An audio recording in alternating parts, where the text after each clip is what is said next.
ఉద్యోగం కోసం చూస్తున్నారా? ఓం శక్తి ప్రైవేట్ లిమిటెడ్ కంపెనీలో మార్కెటింగ్ జాబ్స్ 20,000 నుంచి 30,000 వరకు జీతం ఉంటుంది. సంప్రదించండి.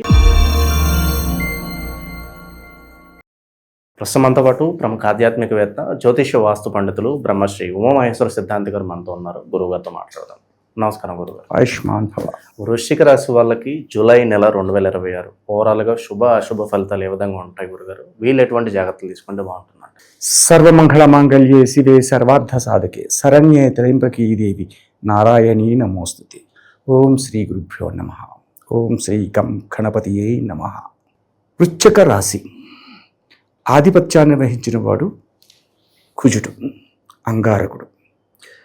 మనం ముందుగానే చెప్పుకున్నాం, భూమాత పుత్రుడు లక్ష్మీనారాయణ భూమాతకు సంబంధించిన గ్రహము, శుభగ్రహము, దేవగ్రహము, యోగదాయకుడు, అనేక రకమైనటువంటి ఫలితములు ఇచ్చేవాడు. విద్య ఇస్తాడు, ఆరోగ్యం ఇస్తాడు, తదుపరి సిరి సంపదలకు మూలకారకుడు అవుతాడు. అలాగే కోపదారి అయినప్పుడు చాలా విధానాలు ఉంటాయి. అలాగే ఒక ఐఏఎస్ ఆఫీసరు, ఒక ఐపీఎస్ ఆఫీసరు, ఒక ఇంజనీరు, ఒక డాక్టరు, ఒక లాయరు, ఇవన్నిటికీ ఆధిపత్యాన్ని వహించింది కుజుడే. ఈ కుజుడు అంతటి శుభగ్రహం అయి ఉంటాడు. అయితే ముందుగా మనము వృశ్చిక రాశి గురించి మనం తెలుసుకునే ముందుగా గోచార ఫలితాన్ని మనం చెప్పుకుంటున్నాం. కాబట్టి గోచార ఫలితంలో గ్రహ సంపత్తి, తిథివార నక్షత్ర యోగ కరణాలు ఎలా ఉన్నాయన్నది తెలుసుకోవడం చాలా ముఖ్యం. తిథివార నక్షత్రం యోగం తెలుసుకోవాలంటే బహుళ ద్వితీయ బుధవారము, ఉత్తరాషాఢ నక్షత్రము, ఇంద్రకరణము, ఇంద్రయోగము, తైతిల కరణము. అలాగే గ్రహ సంపత్తిని చూస్తే కుజుడు ఉన్న స్థానము వృషభ రాశిలో ఉన్నాడు. వృషభ రాశి శత్రువే కుజునికి. అలాగే మిథున రాశిలో రవి ఉన్నాడు. అలాగే కర్కాటక రాశిలో బుధ, శుక్ర, గురులు సంచారం చేస్తున్నారు. సింహరాశి యందు కేతు సంచారం చేస్తున్నాడు. ధనస్సు రాశి యందు చంద్ర సంచారం జరుగుతుంది. అలాగే కుంభరాశి యందు రాహు సంచారం నడుస్తుంది. మీనరాశి యందు శని సంచారం నడుస్తుంది. అయితే కుజుడు, ఆధిపత్యాన్ని వహించిన కుజుడు రాజ్యస్థానములోని కేతువు ఉండి, కుజునికి రాజ్యస్థానం అంటే ఏ స్థానమైంది? లైఫ్ సెటిల్మెంట్ చేసే స్థానం అయింది. ఆ స్థానంలో కేతు ఉన్నాడు. కుజుడు పాదదృష్టితోటి కేతువుని చూస్తున్నాడు. దీని వలన కొన్ని ఇబ్బందులు ఉంటాయి, కొన్ని శుభాలు ఉంటాయి, అశుభాలు ఉంటాయి. అయితే ముందుగా మనం అశుభాలు ఎందుకు చెప్పుకోవడం, శుభాలు చెప్పుకుందాం. శుభంతో ప్రారంభిద్దాం. వృశ్చిక రాశి వారికి ఎలా ఉంది? కోపతాపములు ఎక్కువైనను కూడా ఉద్యోగ రంగంలో ఉన్న వారిని లక్కీగా సేవ్ అవుతుంటారు. ప్రతి దగ్గర కూడా అన్ని రంగాలలో ఉద్యోగము, వైద్యారంగము, లాయర్లు, అలాగే ఐపీఎస్, ఐఏఎస్ ఆఫీసర్స్, ఇటువంటి వారు, ఈ రంగాల్లో ఉన్నవారు, అలాగే ఐటీకి సంబంధించిన వారు, అలాగే సాఫ్ట్వేర్ ఇంజనీర్కి సంబంధించిన వారు, విదేశాలలో పనిచేయువారు కూడా ఈ వృశ్చిక రాశికి సంబంధించిన వారికి అత్యధికమైన లాభదాయకమైన ఫలితాలు పొందుతారు. మనసుకు సంతృప్తికరమైనటువంటి విధానాన్ని తెచ్చుకునే పరిస్థితి ఈ రాశి వారికి ఈ యొక్క మాసమయందు ఉంది. అధిక జ్యేష్ఠ మాసం పోయి నిజ జ్యేష్ఠ మాసంలో ఉన్నాం. రేపు పొద్దున 15వ తారీఖు వచ్చేసరికి శ్రావణ మాసం కూడా వచ్చేస్తుంది, ఆషాఢ మాసం కూడా ఎంటర్ అయిపోతుంది. ఈ ఆషాఢ మాసంతో జ్యేష్ఠ మాసం పూర్తవుతుంది. తర్వాత 15వ తారీఖు తర్వాత కొన్ని చిన్న మార్పులు, కొన్ని ఇబ్బందులు కలుగుతూ ఉంటాయి.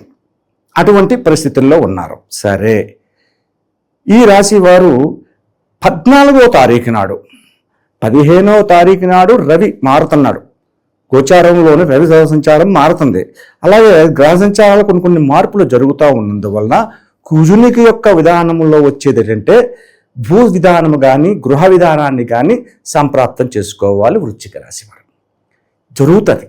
ఈ 14వ తారీఖులోని ప్రయత్నం చేయాలి. ప్రయత్నం చేయకుండా నిమ్మక నీరెత్తినట్టు అలా కూర్చుని ఉంటే ఎలా వస్తుంది? రాదు. కాబట్టి ప్రయత్నం చేయాలి. ప్రయత్నం చేయండి. ఆ యొక్క ప్రయత్నాలు ఫలించి దైవానుగ్రహం యొక్క రాశి మీద ఉన్నది కాబట్టి అనుకూలవంతమైన ఫలితాల్ని ప్రాప్తించే యోగ్యత కలుగుతూ ఉంది. కాబట్టి ప్రయత్నం చేయాలి. కష్టే ఫలి. ప్రయత్నం చేయకుండా ఏది రాదు. నువ్వైనా నేనైనా ప్రయత్నం చేయాలి. అటువంటి ఫలితాన్ని పొందుతూ ఉన్నారు. ఇక వ్యాపార రంగంలో ఉన్నవారి పరిస్థితి ఎలాగుందయ్యా అంటే, వ్యాపార రంగంలో కూడా అనన్యమైన లాభాలను సంపాదిస్తున్నారు. సంతృప్తికరమైన విధానాన్ని వస్తూ ఉంది. అటువంటి విధానాలు కలిగి ఉన్నందువలన వ్యాపార అభివృద్ధి చెబుతూ ఉంటుంది. కాబట్టి ఈ యొక్క 15వ తారీఖు లోపులోనే నూతన వ్యాపారములు ఏదైనా ప్రారంభించాలి. లేకపోతే మీకు సంబంధించిన మిత్రులు, బంధువులు కాదు, మిత్రులు, స్నేహవర్గమే ఇక్కడ తీసుకోవాలి. అందుకని స్నేహవర్గం తీసుకోమంటున్నానంటే, కుజుడు ఉన్న స్థానమునకు ధనస్థానము యందు రవి సంచారం ఉన్నారు. కుజ రవులు యోగదాయకులయ్యారు, మిత్రులయ్యారు. గురుడు ఉచ్చస్థానంలోన కర్కాటక రాశిలో ఉన్నాడు.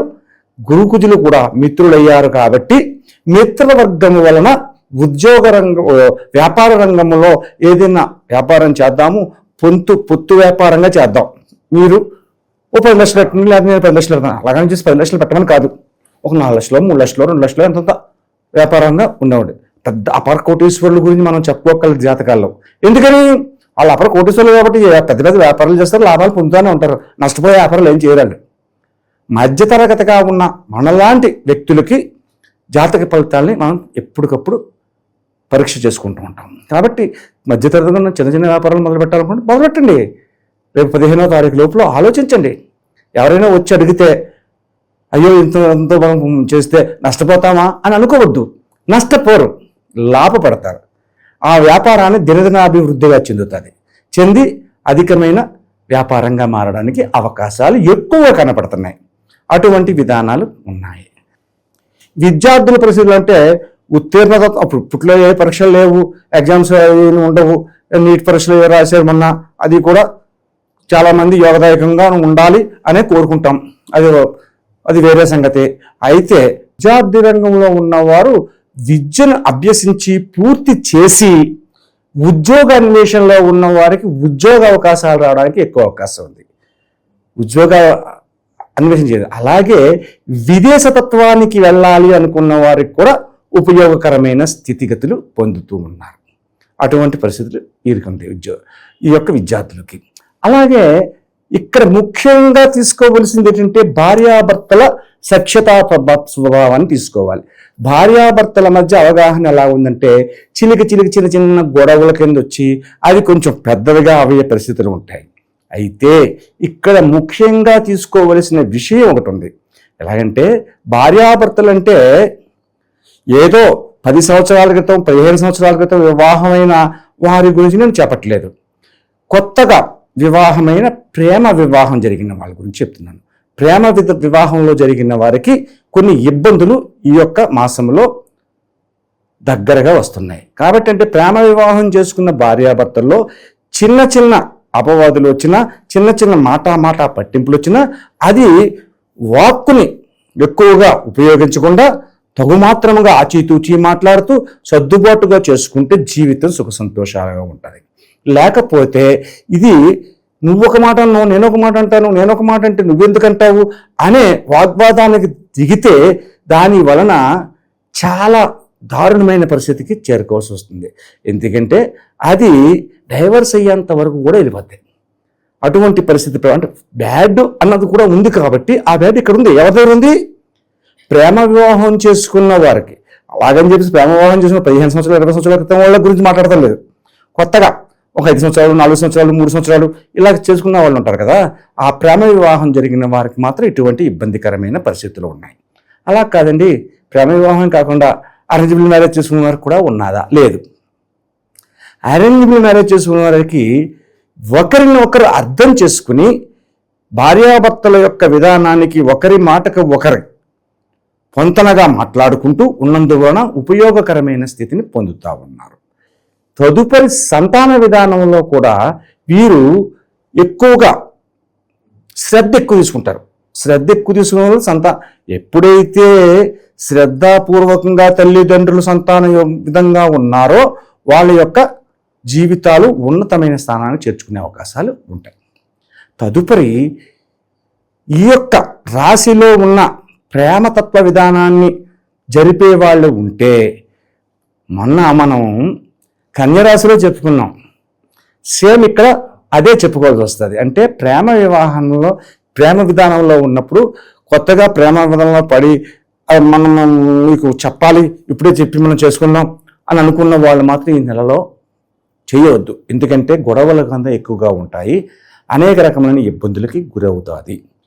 ఈ యొక్క మాసమయందు నిజ జ్యేష్ఠ మాసమైనా కూడా ఈ జ్యేష్ఠ మాసమయందు, జ్యేష్ఠము అంటే ఏంటి? పెద్దది. కుజుడు అంటే ఏంటి? కోపదారి. ఈ కోప విధానాల్లో వచ్చేది తీసుకునే నిర్ణయం ఉద్రేకపరమైన నిర్ణయాలు తీసుకుంటారు. ఆ ఉద్రేకం వల్ల కలిగేది ఏమవుద్ది? నష్టం అనేది కలుగుతుంది. ఆ నష్టపరిణి ప్రేమికులైన వారు ఎవరున్నా, అంటే ప్రేమికులు అని చెప్పేసి ప్రత్యేకంగా ఎందుకు చెప్పవలసి వస్తుంది? ఈ మధ్యకాలంలో ప్రేమతత్వాలు ఎక్కువైపోయినాయి, ఆ ప్రేమ విఫలాలు అయిపోతున్నాయి. ప్రేమ ఫలించి యోగదాయకమైన పరిస్థితుల్లో ఉండి వివాహాలు చేసుకుని అన్యోన్యమైన దాంపత్యాన్ని పొందారంటే సర్వే జనా సుఖినో భవంతు, పిల్ల పాపలతో చల్లగా ఉండండిరా బాబు అని చేసి మాలాంటి పెద్దవాళ్ళు అంటాం. కానీ అలా జరగటం లేదు. ఇప్పుడు ఎక్కడ చూసినా గొడవలు, తగువులు, కోర్టు వ్యవహారాలు, లేదా చంపేసుకోవడం ఒకరికొకరికి కాకుండా చంపేస్తున్న పరిస్థితులు కలుగుతున్నాయి. అటువంటి స్థితిగతులు ఉన్నాయి కాబట్టి తస్మాత్ జాగ్రత్త. ఈ యొక్క విషయంలో ఇలాగుండాలి. అయితే ఈ రాశి వారికి ఓవరాల్గా ఈ యొక్క మాసమందు ఉన్నతమైన స్థితిగతులు పొందుతున్నారు. ఉద్యోగాలు, వ్యాపారాలు కూడా చేయడానికి అవకాశాలు ఉన్నాయి. విదేశ గమనాలు చేస్తే యోగదాయకమైన స్థితిగతులు పొందుతారు. ప్రజెంట్ ఉన్న గ్రహస్థితి బట్టి వీళ్ళకి ఎటువంటి పరిహారాలు సూచిస్తారు గురుగారు? ఎవరిని ఎక్కువగా ఆరాధించాలంటే? కుజుని యొక్క విధానానికి సుబ్రహ్మణ్యేశ్వర స్వామిని ఆరాధించడం చాలా మంచిది.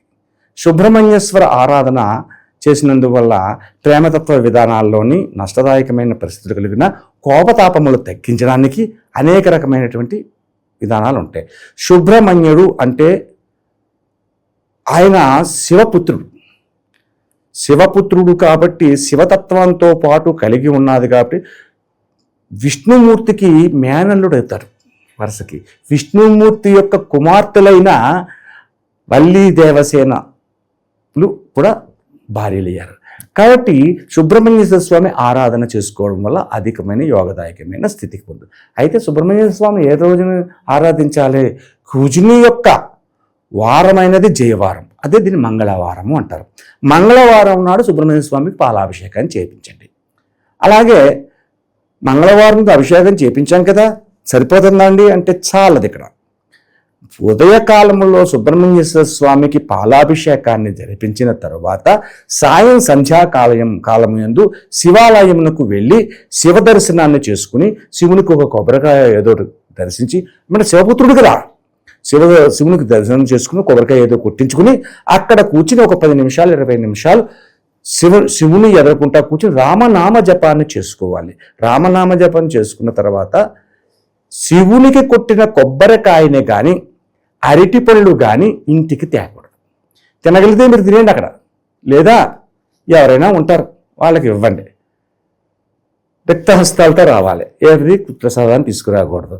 అయితే ఎప్పుడైతే మంగళవారం నాడు ఇలాగ చేశారో మంగళవార నియమాన్ని కూడా పాటించండి. మంగళవార నియమాలు అంటే పాటించడం అంటే ఏంటండి?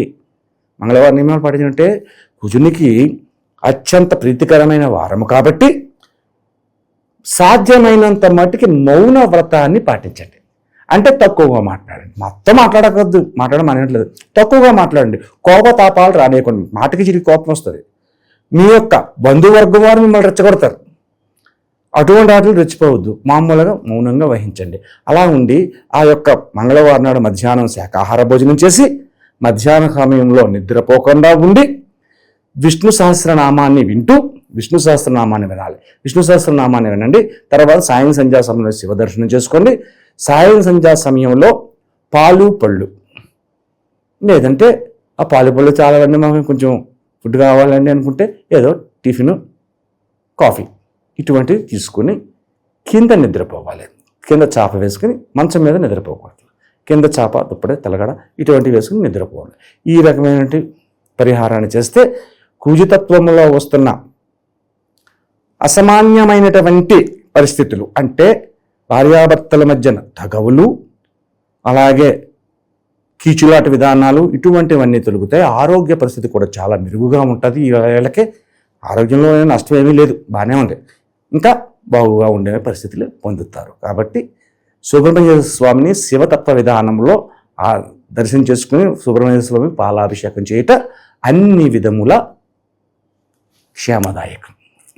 ఓవరాల్గా ఈ నెల ఈ రాశి వాళ్ళకి ఏ విధంగా కలిసి రాబోతుందో మంచి విశ్లేషణ అందించారు గురుగారు. ధన్యవాదాలు. ఆయుష్మాన్ భవ.